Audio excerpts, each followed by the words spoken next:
बच्चों, आज हम पढ़ेंगे क्लास 8 सामाजिक अध्ययन के अंतर्गत हमारे अतीत विषय का चौथा अध्याय आदिवासी दीकू और एक स्वर्ण युग की कल्पना पाठ के प्रश्न उत्तर। तो चलिए आप भी हो जाएं तैयार और लगातार इसी प्रकार जुड़े रहें हमारे साथ। शुरू करते हैं इस पाठ से संबंधित प्रश्नों के उत्तर। आप अपनी पाठ्य पुस्तक के चौथे अध्याय के अंत में देखें, वहाँ पर इस प्रकार से आपको मिलेगा, फिर से याद करें। और यहाँ पर पहला प्रश्न आपके लिए रिक्त स्थान भरें। और यहाँ पर देख सकते हैं आप सबसे पहले नंबर पर कै प्रश्न जो आपका अंग्रेजों ने आदिवासियों को, और यहाँ पर आप खाली जगह भरेंगे, के रूप में वर्णित किया। इसके बाद दूसरा ख वाला है झूम खेती में बीज बोने के तरीके को यहाँ पर आप लिखेंगे कहा जाता है, तो आपको मालूम होगा क्या कहा जाता है। और ग वाला है यहाँ पर प्रश्न मध्य भारत में ब्रिटिश भूमि बंदोबस्त के अंतर्गत, और यहाँ पर आप भरेंगे स्वामित्व मिल गया। और इसके बाद घ प्रश्न है यहाँ पर असम के, और यहाँ पर खाली जगह है, और यहाँ इस प्रश्न में 2 बार खाली है। और बिहार में काम करने के लिए आदिवासी जाने लगे, तो यहाँ पर क्या लिखेंगे आप? इन खाली रिक्त स्थानों को आप किससे भरेंगे? चलिए देख लेते हैं। यहाँ पर पहले वाले में कै वाले में लिखेंगे आप जंगली और बर्बर, ख वाले में लिखेंगे बिखेरना, ग वाले में भूमिका, और घ वाले में चाय बागानों, और दूसरा लिखेंगे कोयला खानों। तो देख रहे हैं यहाँ पर घ वाले में 2 जगह आपको खाली जगह भरनी है, 1 और 2। जैसे यहाँ पर आप देख सकते हैं 1 और 2 जगह पर यहाँ पर लिखेंगे आप चाय बागानों, यहाँ पर लिखेंगे कोयला खानों। तो इस प्रकार से आप पहले प्रश्न के ये आपके जो उत्तर दिखाए हमने आपको, इन्हें वहाँ पर खाली जगह में भरेंगे। इसके बाद बच्चों दूसरा प्रश्न देख लेते हैं, सही या गलत बताएं। और यहाँ पर जो है कै वाला है झूम काश्तकार जमीन की जुताई करते हैं और बीज रोपते हैं, तो ये सही है या गलत है? उत्तर देखेंगे आप गलत। क्या लिखेंगे आप? गलत। और इसके बाद ख वाला प्रश्न है व्यापारी संथालों से कृमि कोष खरीद कर उसे 5 गुना ज़्यादा कीमत पर बेचते थे, सही है या गलत? बच्चों आपने पाठ पढ़ा होगा, यह है सही। और इसके बाद ग वाला प्रश्न यहाँ पर बिरसा ने अपने अनुयायियों का आह्वान किया कि वे अपना शुद्धिकरण करें, शराब पीना छोड़ दें और डायन व जादू टोने जैसी प्रथाओं में यकीन न करें। तो यहाँ पर क्या लिखेंगे आप? यही था ना पाठ में, उत्तर लिखेंगे सही। और इसके बाद बच्चों घ वाले में देखेंगे अंग्रेज आदिवासियों की जीवन पद्धति को बचाए रखना चाहते थे, उत्तर में क्या लिखेंगे? गलत। ठीक है ना बच्चों, उत्तर में लिखेंगे आप गलत। और इसके बाद यहाँ तक इस प्रश्न के उत्तर समाप्त होते हैं। यहाँ से आप देखेंगे आइए विचार करें, और आइए विचार करें में यहाँ पर तीसरा प्रश्न है आपके लिए, ध्यान दें आप। तीसरा प्रश्न है ब्रिटिश शासन में घुमंतु काश्तकारों के सामने कौन सी समस्याएं थी? उत्तर लिखेंगे आप घुमंत काश्तकारों के सामने समस्याएं, और बताएंगे उन समस्याओं को क्या क्या थी। तो पहला पॉइंट लिखेंगे आप अंग्रेजों ने अपने स्वार्थ के लिए घुमंतु काश्तकारों को एक जगह रहने पर मजबूर कर दिया था, इससे घुमंतु काश्तकारों की स्वतंत्रता भंग हो रही थी। दूसरा पॉइंट लिखेंगे बच्चों घुमंतु काश्तकार जो ब्रिटिश मॉडल के अनुसार हल बैल के प्रयोग द्वारा खेती करते थे, जिससे उन्हें कठिनाई होती थी क्योंकि उन्हें खेती से अच्छी पैदावार नहीं मिल रही थी, जिससे उन्हें लगान चुकाना मुश्किल हो रहा था। और इसके बाद तीसरा पॉइंट लिखेंगे आप यहाँ पर घुमंतु काश्तकारों ने धीरे धीरे खेती की इस विधि का विरोध करना शुरू कर दिया क्योंकि वे घुमंतु खेती या झूम खेती पर वापस लौटना चाहते थे। समझ गए ना बच्चों? इस प्रकार से आप इस तीसरे प्रश्न का उत्तर लिखेंगे। आप ध्यान दें बच्चों, हम आपको यहाँ पर पाठ से संबंधित प्रश्नों के उत्तर बता रहे हैं। आप इस पाठ को अपनी पाठ्य पुस्तक से पढ़ना न भूलें। इस पाठ को एक बार अवश्य पढ़ लें ताकि आपको यहाँ पर बताए गए प्रश्नों के उत्तर अच्छे से समझ आ सकें। इसलिए आप एक बार इस पाठ को भी जरूर पढ़ें। आगे बच्चों चौथा प्रश्न है औपनिवेशिक शासन के तहत आदिवासी मुखियाओं की ताकत में क्या बदलाव आए?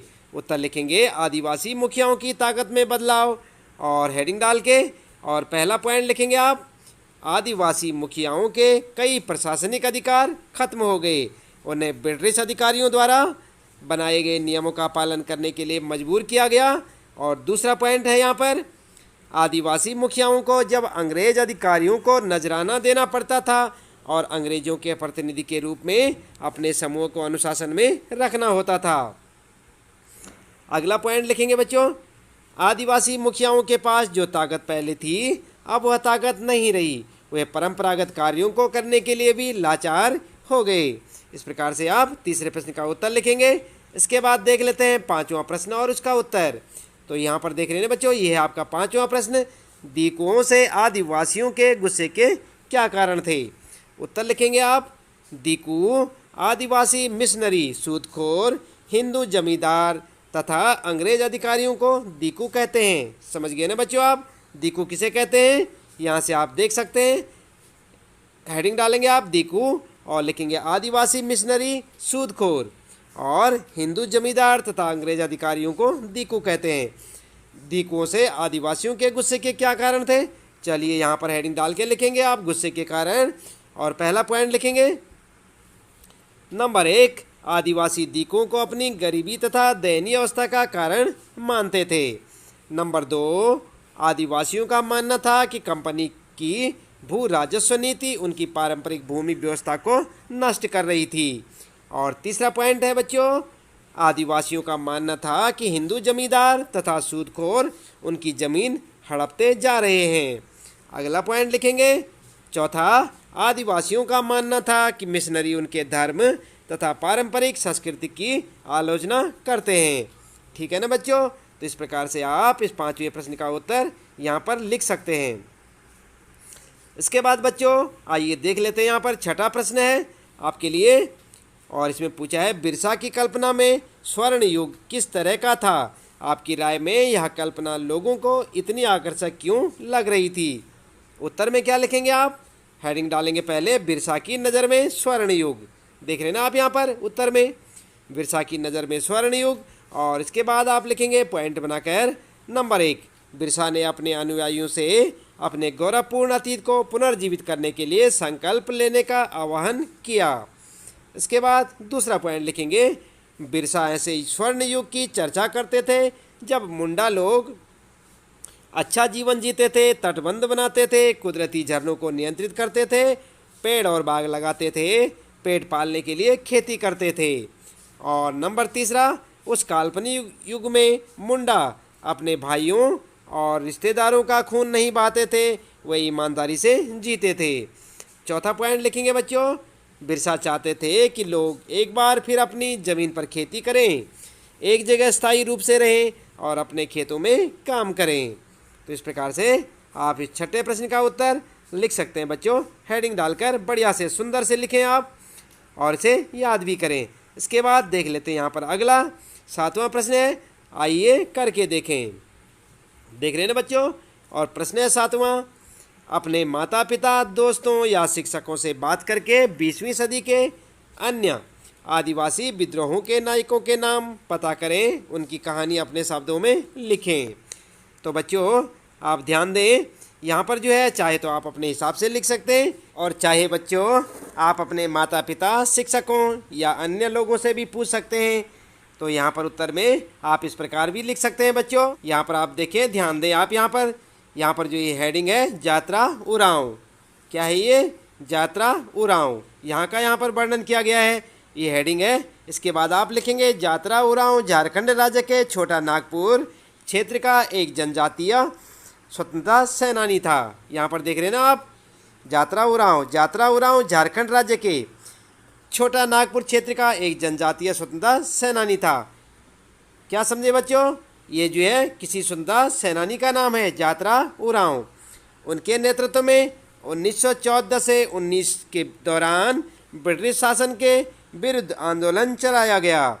उसने उरांव लोगों के बीच फैले अंधविश्वास तथा उनके द्वारा शराब पीने की जमकर आलोचना की।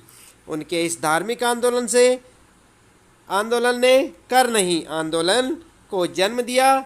यात्रा ने घोषणा की कि उसके अनुयायी जमींदारों की ज़मीन नहीं जोतेंगे और कुली या मजदूर के रूप में या सरकार के लिए काम नहीं करेंगे। उसने पोहन, मेहतो, तथा ग्राम प्रधान के पारंपरिक नेतृत्व पर भी प्रश्न उठाया। इस आंदोलन का मौलिक विचार था कि जमीन भगवान की देन है और जमीन पर जनजातीय लोगों के अधिकार में दखल देने का किसी को अधिकार नहीं है। यात्रा को उनके प्रमुख शिष्यों के साथ गिरफ्तार कर लिया गया। जेल से छूटने के बाद उसने इस आंदोलन का नेतृत्व त्याग दिया और बाद में वे गांधी जी के संपर्क में आ गए। समझ गए ना बच्चों? तो यहाँ पर किसके बारे में लिखा है? यात्रा उरांव के बारे में। इसी प्रकार से आप अपने क्षेत्र विशेष में कोई ऐसे उस टाइम के जो है कोई सेनानी रहे होंगे तो आप अपने माता पिता शिक्षकों से पूछकर उसके बारे में लिख सकते हैं। तो बच्चों, इसके साथ ही यहाँ पर इस पाठ से संबंधित प्रश्नों के उत्तर समाप्त होते हैं। आज हम पढ़ रहे थे क्लास 8 हमारे अतीत विषय का चौथा चैप्टर आदिवासी दीकू और एक स्वर्ण युग की कल्पना। तो आज के लिए इतना काफ़ी है। आपका दिन शुभ हो।